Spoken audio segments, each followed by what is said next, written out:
تخيل لو قلت لك ان خلال الفترة الجاية حقن التخسيس هتبدأ تفقد جزء كبير من مكانتها بسبب قرص بيتبلع مرة واحدة في اليوم، قرص من نفس عيلة أدوية الجليب 1 ولكن من غير حقن أسبوعية ومن غير شروط معقدة قبل الأكل أو الشرب. ده بالظبط اللي بيقدمه دواء جديد اسمه فوندايو، واللي مادته الفعالة هي الأورفورجليبرون. ولكن هل فعلا الدواء ده هيغير قواعد اللعبة في علاج السمنة؟ وهل هيقدر ينافس أدوية زي الويجوفي أو المونجارو؟ وهل النتائج اللي اتكلمت عنه دراسات حقيقية ولا مجرد ضجة عالمية؟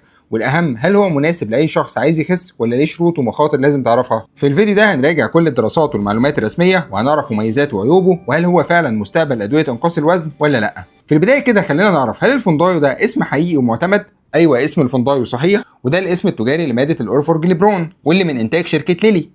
والدواء ده مش تحت دراسه بس زي ما كان الوضع قبل كده. الاف دي اي او هيئه الدواء والغذاء الامريكيه وافقت عليه رسميا يوم 1 ابريل 2026 لانقاص الوزن والمحافظه عليه على المدى الطويل عند البالغين المصابين بالسمنه او المصابين بزياده الوزن ومعاهم مشكله صحيه واحده على الاقل مرتبطه بالوزن، وده بشرط استخدامه مع تقليل السعرات وزياده النشاط البدني. يعني حاليا الفوندايو معتمد في الولايات المتحده لاداره الوزن. طيب الدواء ده بينتمي لانهي فئه؟ الفوندايو بينتمي للجليب 1 ريسبتور اجونست. يعني ايه؟ يعني منشطات مستقبلات هرمون الجلوكاجون لايك بيبتايد 1. ولكن في فرق مهم جدا بينه وبين معظم الادويه المشهوره من نفس العيله. ادويه زي السيماجلوتايد او الليراجلوتايد عباره عن جزيئات بيبتيديه، يعني تركيبها قريب من البروتين، وعشان كده معظم اشكالها بيكون حقن. اما الاورفورجليبرون فده نون بيبتايد، يعني جزيء صغير غير بيبتيدي، وبالتالي ممكن تصنيعه على هيئه اقراص بتتاخد عن طريق الفم. والميزه العمليه المهمه انه ممكن يتاخد في اي وقت خلال اليوم مع الاكل او من غيره، ومن غير قيود خاصه على الميه، ودي نقطه بتفرقه عن بعض اقراص الجليب 1 الثانيه اللي لازم تتاخد على معده فاضيه وبكميه ميه محدوده.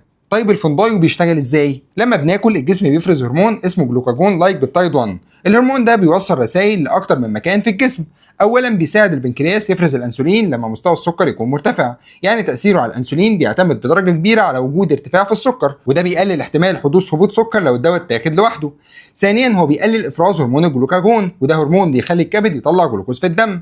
ثالثا بقى بيأثر على مراكز الشهيه في المخ، فبيقلل الاحساس بالجوع ويزود الشبع، ونتيجه كده الشخص غالبا بياكل كميه اقل من السعرات. وكمان ممكن يبطئ افراغ المعده خصوصا بعد بدايه العلاج، وده بيطول الاحساس بالشبع، ولكن التاثير على افراغ المعده ممكن يقل مع الاستمرار عند بعض المرضى. فهو مش بيحرق الدهون بشكل مباشر، اللي بيحصل انه بيقلل الشهيه واستهلاك السعرات، وفي نفس الوقت بيحسن تنظيم السكر، ومع الاستمرار بيحصل انخفاض تدريجي في الوزن. طيب عشان تبقى عارف برضه، فالفوندايو بينزل في صوره اقراص بس، وبتتاخد مره واحده في اليوم، وهتلاقيه بينزل بست تركيزات: 8 من 10، 2.5، 5.5، 9، 14.5 و17.2. مهم جدا نعرف ان كل التركيزات دي مش جرعات بدايه، التركيزات الصغيره معموله عشان نرفع الجرعه بالتدريج ونقلل مشاكل المعده والجهاز الهضمي. طيب مين اللي ممكن يستخدم الفوندايو؟ الدواء معتمد في الولايات المتحده للبالغين اللي عندهم سمنه او زياده وزن مع مشكله صحيه واحده على الاقل مرتبطه بالوزن، يعني زي ارتفاع ضغط الدم، ارتفاع دهون، انقطاع النفس الانسدادي اثناء النوم، او امراض القلب والاوعيه الدمويه. ولكن الدواء مش معمول لانقاص الوزن التجميلي، يعني مش مناسب لشخص وزنه طبيعي وعايز يخس 3 او 4 كيلو قبل مناسبه. الموقع الرسمي نفسه بينص بوضوح انه مش مخصص للتخسيس التجميلي، وكمان ما ينفعش تستخدمه مع دواء جليب 1 تاني زي السيماجلوتايد او الليراجلوتايد او التيرزابيتايد، لان الجمع بينهم مش موصى به وممكن يزود الاعراض الجانبيه من غير فايده مثبته.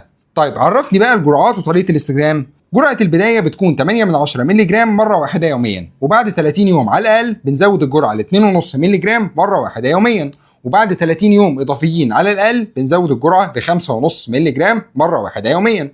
وبعد كده حسب استجابة المريض وتحمله للدواء، الطبيب ممكن يرفع الجرعة بالتدريج ل 9 مللي جرام أو 14.5 مللي جرام أو 17.5 مللي جرام يوميا. وخد بالك لازم يكون في 30 يوم على الأقل بين كل زيادة والتانية. اقصى جرعه معتمده تقدر تستخدمها هي 17.2 مللي جرام مره واحده يوميا. وخد بالك القرص بيتبلع كامل، لا يتكسر ولا يطحن ولا يتمضغ، ممكن يتاخد مع الاكل او من غيره وفي اي وقت خلال اليوم، ولكن يفضل يكون في وقت ثابت كل يوم.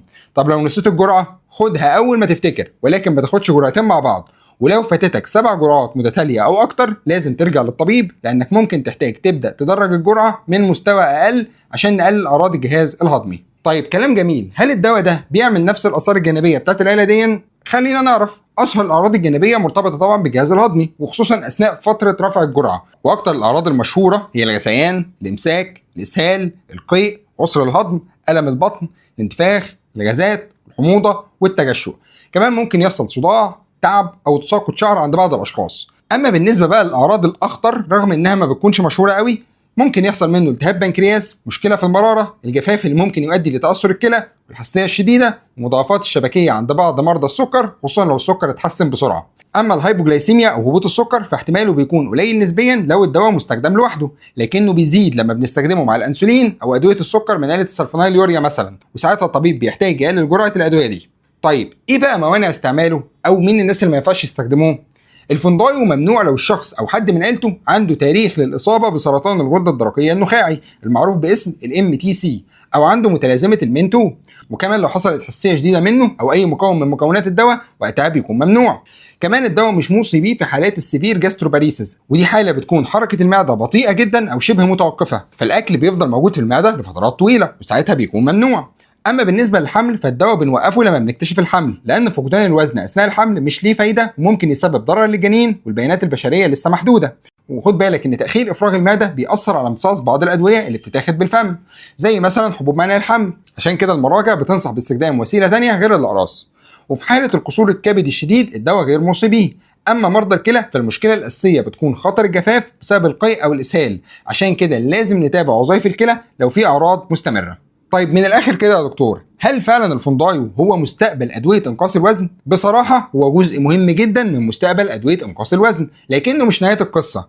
اكبر ميزه فيه انه نون بيبتايد سمول موليكيول تابلت او قرص صغير غير بيبتيدي وسهل التخزين والتوزيع وممكن يتاخد في اي وقت، وده ممكن يخلي العلاج اسهل للناس اللي بتخاف من الحقن او بتواجه مشكله في حفظها ونقلها. كمان الجزيئات الصغيره بتكون اسهل في التصنيع على نطاق واسع مقارنه بالادويه البيبتيديه بتاعت الحقن، لكن ده ما بيضمنش ان السعر النهائي هيبقى واطي في كل الدول، لان السعر بيتاثر بالتسويق والتامين والبلد ونظام الرعايه الصحيه. ومن الناحيه الفعليه نتائجه قويه ومهمه، ولكن متوسط فقدان الوزن في الدراسه الاساسيه كان اقل من بعض النتائج المسجله مع المونجارو مثلا او جرعات السيماجلوتايد المخصصه للسمنه، وبالتالي هو مش بديل اقوى من كل الحقن، لكنه ممكن يكون بديل اسهل وانسب لفئه كبيره من المرضى. وخد بالك برضو انه بيحصل منه بعض الاثار الجانبيه من نفس العيله زي اعراض الجهاز الهضمي والحاجه ان احنا نرفع الجرعه بالتدريج وامكانيه استعاده جزء من الوزن لو العلاج وقفناه من غير خطه طويله المدى.